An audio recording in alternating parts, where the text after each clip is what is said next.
அனைவரையும் இந்த காலை வேளையிலே தேவனுடைய நாமத்திலே ஆசீர்வதிக்கிறேன். நீங்கள் பெரிய காரியங்களை செய்ய போறீங்க.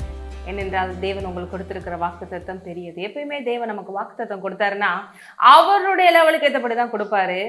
அதெல்லாம் நம்ம வாழ்க்கையில் இதெல்லாம் நடக்குமா, அதெல்லாம் செய்ய முடியுமா, நம்ம பலத்திற்குள்ள இல்லையே, நம்மளால முடிகிற மாதிரி இல்லையே, அப்படித்தான் இருக்கும். தேவனுடைய மனுஷர்கள் வேதத்தில் இருக்கிற ஒவ்வொருவருமே அப்படிதான் யோசிச்சாங்க, முடியாதுன்னு தான் பின்வாங்கினாங்க. ஆனால் தேவன் அவர்களை கொண்டு அதை செய்து முடித்தார்.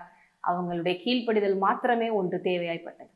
இன்றைக்கும் கூட நம்ம ஒவ்வொருவருக்கும் தேவன் பெரிய பெரிய காரியங்களை வைத்திருக்கிறார். ஏனென்றால் நம்ம ஒவ்வொருவரும் சாதாரண உள்ள தேவனை போல உருவாக்கப்பட்டவர்கள்.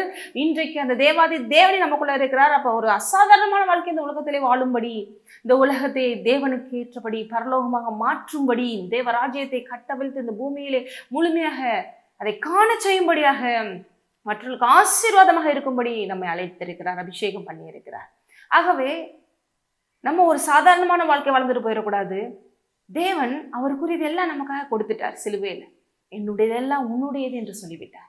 என்னையே கொடுத்துட்டேன், என்னுடையதெல்லாம் உன்னுடையது. நம்மளை ராஜாக்களாகவும் ஆசாரியர்களாகவும் மாற்றியிருக்கிறார். அப்போ இதெல்லாம் வைத்து கொண்டு ஏதோ ஒரு சாதாரண வாழ்க்கை வாழ்ந்துட்டு போனாலும் வாழ்ந்துட்டு போகலாம். ஏன்னா தேவன் யாரையும் ஃபோர்ஸ் பண்ணி செய்யணுமே செஞ்சு ஆகணும்னு சொல்ல மாட்டேன். இல்லைங்க, நான் சாதாரணமாக ஒரு சின்ன சின்ன விஷயங்கள் அப்படியே செஞ்சுட்டு அப்படியே போயிடுறேங்க, எனக்கு என் குடும்பம் என் பிள்ளைகள் இவ்வளோண்டு போதுங்க. இல்லைங்க, நீங்கள் சுயநலமாக அப்படி யோசிக்காதீங்க. இந்த உலகத்திற்கு நீங்கள் ஆசீர்வாதமாக இருக்கணும்னா உங்களுக்கு அதிகமாக ஆசீர்வாதம் தேவைப்படுது. அதனால தான் தேவன் ஒரு மனுஷன் ஆசீர்வதிக்கும் போது இடங்கொள்ளாமல் போக மட்டும் ஆசீர்வாதத்தை கொடுக்குறார். ஏனென்றால் நீங்கள் திருப்தியாக இருப்பது மட்டுமல்லாமல் உங்களால் அநேகர் ஆசீர்வதிக்கப்படும்படி தேவன் எப்பொழுதும் அமுக்கி குலுக்கி சரிந்து விழும்படி கொடுக்கிறார். ஏன்? உங்களுக்கு நிறைவு கொடுத்தது மட்டுமல்லாமல் உங்களால் மற்றவர்கள் ஆசீர்வதிக்கப்படும்படி தேவன் சம்பூர்ணத்தின் தேவன் இல்லையா? அப்போ இந்த வருஷம் இந்த நாட்களில் குறிப்பாக நீங்கள் ஒரு முடிவு எடுக்கணும் பாருங்க. நான் தேவனுக்காக பெரிய வாழ்க்கை வாழ போகிறேன்னா இல்லை சாதாரண ஒரு வாழ்க்கை வாழ போகிறேன்னா? தேவன் ஜீவனையும் மரணத்தையும் உனக்கு முன்பாக வச்சுட்டேன், நீ ஜீவனை தெரிந்து கொள்ளுங்கள். எவ்வளோ தூரம் தெரிந்து கொள்ளணுமோ அவ்வளோ தூரம் ஜீவனுக்குள்ளே நீ உள்ளே போகலாம். எனக்கு லிமிட்டே கிடையாது, என்னுடைய வாக்குத்தத்தங்களுக்கு லிமிட் கிடையாது, என்னுடைய ஆசீர்வாதங்களுக்கு லிமிட் கிடையாது. ஆகவே நீ எவ்வளோ சொந்தரிக்கணுமோ சொந்தரிக்கலாம் என்று தேவன் நமக்கு எவ்வளவு பெரிய அழைப்பை கொடுத்திருக்கிறார். இப்படிதான் யாபேசுங்கிற ஒருத்தர் என் எல்லைகளை விரிவாக்குங்கன்னு சொல்லி 1 நாளாகமம் 4:10 கேட்குறாரு பாருங்க. இப்படி கேட்குங்க, இந்த வருஷம் கேட்குறாரு பாருங்க. 1 நாளாகமம் 4:10 யாபேஸ் இஸ்ரவேலின் தேவனை நோக்கி, தேவரீர் என்னை ஆசீர்வதித்து என் எல்லையை பெரிதாக்கி உமது கரம் என்னோடு இருந்து தீங்கு என்னை துக்கப்படுத்தாதபடிக்கு அதற்கு என்னை விலக்கி காத்திரணும் என்று வேண்டிக் கொண்டான். அவன் வேண்டிக் கொண்டதை தேவன் அருளினார்.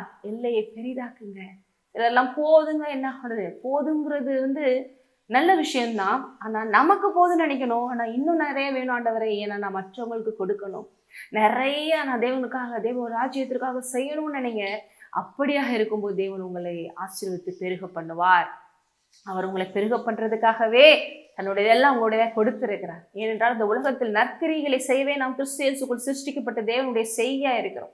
அப்ப வெறும் இந்த வார்த்தை வாக்குத்தத்தம் இதெல்லாம் வச்சுட்டு என்னங்க பண்ண முடியும்? தேவன் சொல்றாரு, மனுஷன் அப்பத்தினால் மாத்திரமல்ல தேவனுடைய வாயிலிருந்து புறப்படுகிற ஒவ்வொரு வார்த்தைனாலும் பிழைப்பான். இப்ப என் வார்த்தை வருது, இதை நீ விசுவாசித்தா அது உனக்கு பிழைப்பை கொடுக்கும். ஏன்னா என் வார்த்தை என்ன விதமாக வருகிறதோ அதை வாய்த்து விட்டு தான் செல்லும் என்று ஏசாயால சொல்றார். இப்படிப்பட்ட தேவன் இன்றைக்கு உங்களை மறுபடியுமாக பெரிய காரியங்களை செய்ய அழைக்கிறார். இன்றைக்கே ஒப்பு கொடுங்கள். இது சாதாரண வார்த்தை இல்லை, இது பிழைக்க வைக்க வார்த்தை. இந்த வார்த்தையை பிடித்து கொள்ளுங்கள். இதற்கு இது வேணும், அது வேணும், இது தேவை, அது தேவை, இது எல்லாம் தேவன் பார்த்து கொள்வார். இது வயது தடை இல்லை, உங்கள்கிட்ட இருக்கிற எந்த விஷயமும் தடை இல்லை. ஜஸ்ட் நீங்கள் அவருக்கு ஒபே பண்ணுறது மாத்திரம்தான் அவர் எதிர்பார்க்கிற ஒன்று. உங்களை பெரிய அளவிற்கு ஆசீர்வதித்து அவர் மகிமைப்பட இது மீண்டுமாக உங்களை அழைக்கிறார். எத்தனை பேர் ஒப்பு கொடுக்குறீங்க? ஜெபிப்போம். ஹல்லேலூயா. அப்பா, நீர் எங்களுக்காக செய்த எல்லாவற்றையும் நாங்கள் உணர்ந்து, எங்கள் அழைப்பு மகா பெரியது என்பதை உணர்ந்து நாங்கள் பெரிய வாழ்க்கைக்கு எங்களை விட்டு கொடுக்கிறோம். எங்களுடைய கரத்தை உங்களுடைய கரத்திலே வைக்கிறோம். அப்பா, நீர் எங்களை அழைத்து செல்லுங்க. நாங்கள் மெய்ப்பெண் பிள்ளையே செல்கிற ஆடுகளை போல உபே பண்ணி வர விட்டு கொடுக்கிறோம். இயேசு நாமத்திலே ஆமென். ஆசீர்வதிக்கப்பட்டது.